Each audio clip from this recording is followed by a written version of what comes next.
Merdeka.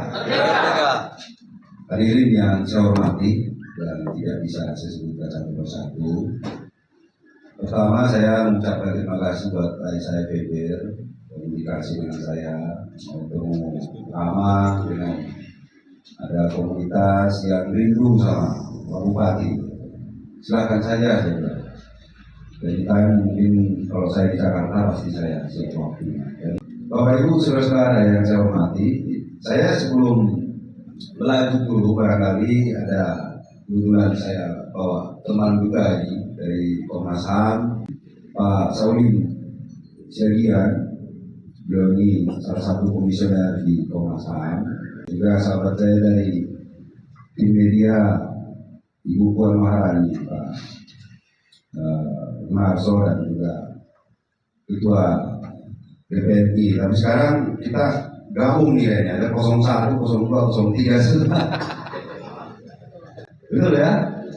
Nah, walaupun saya tahu mayoritas di sini 03. Gitu, ada juga sahabat saya dari Tempo masih jadi. Barangkali sebelum ke saya, Pak, tadi sesuai pertanyaan dari LFB sebagai inisiator acara kita, ada baiknya bicara dulu dari perspektif HAM. Oh, bisa. Sedikit. Dari perspektif sahabat pemain nasional barangkali nanti Mas Narso, dan juga dari media barangkali nanti mewakili ada media yang sahabat-sahabat saya dari sejak saya wartawan dan juga dari majalah nasional, dari Tempo. Nanti baru dari tokoh-tokoh masyarakat kita yang hadir di depan saya, nanti juga diberikan kesempatan kita intinya diskusi silaturahmi. Kita sudah saling mengenal, tapi dengan mungkin barangkali kita dari komunikasi intensif seperti ini barangkali ada semakin tumbuh di antara kita kedekatan emosional untuk menuju sebuah tujuan yang akan intinya adalah untuk mensejahterakan masyarakat, bukan untuk kepentingan pribadi dan kelompok. Untuk itu kita berikan dulu waktu kepada Saulin Siagian. Mungkin ada 3 yang mau saya sampaikan, tidak banyak. Sumatera Utara. Saya udah mikirin besar ini. Tapanuli Utara itu 70% hutan. Ya. Artinya itu milik orang lain, bukan milik orang Tapanuli Utara. Lalu kami diskusi, strateginya bagaimana supaya ini menjadi milik Tapanuli Utara.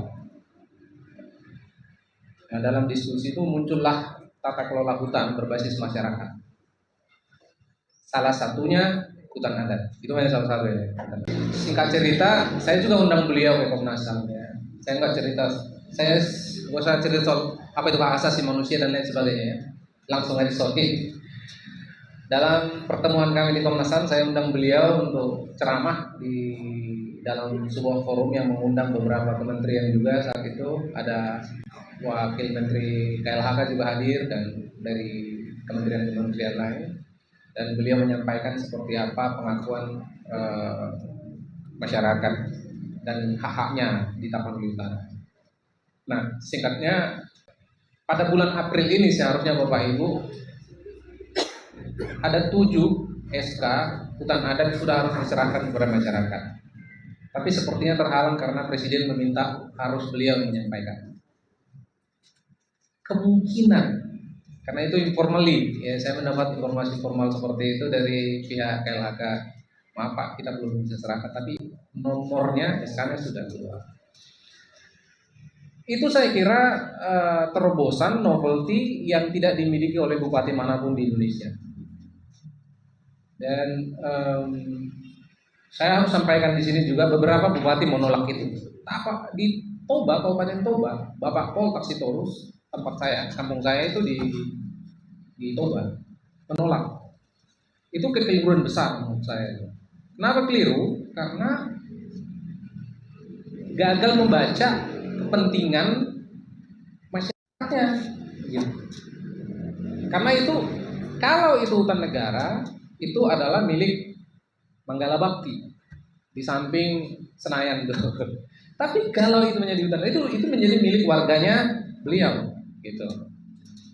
Nah, saat ini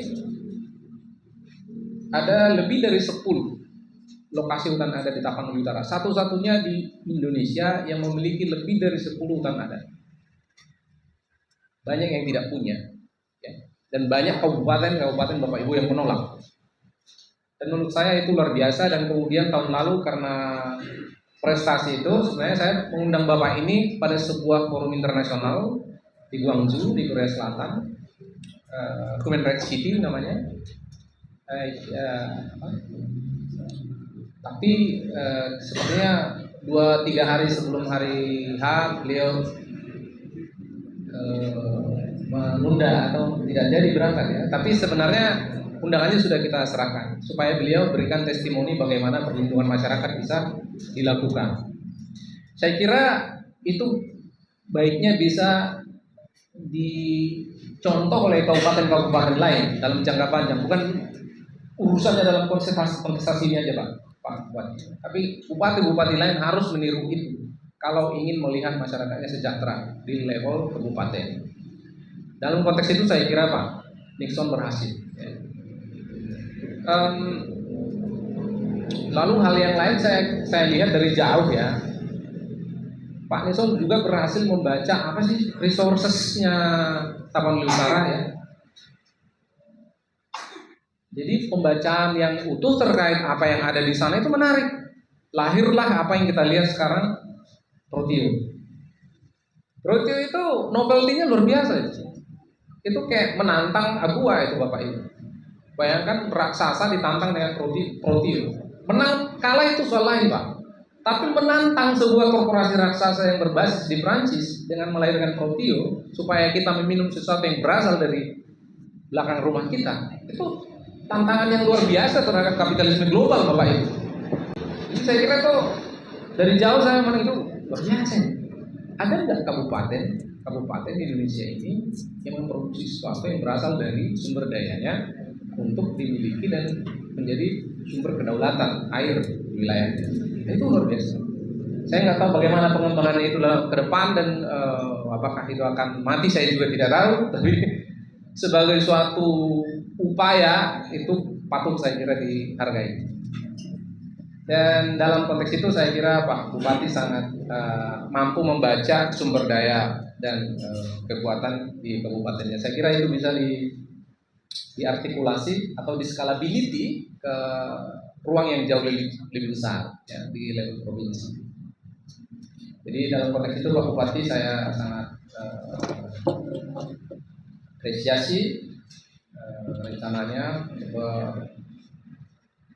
kontestasi di level yang lebih luas dan tetap menjadi garang dan terang dan menjadi salah satu champion, ya, bupati champion di Indonesia yang saya kira patut diberi ruang dan tempat yang lebih layak. Saya kira itu aja Pak Bupati, semoga sukses upayanya dan tetap membela Wong Cilik dan sukses buat Pak.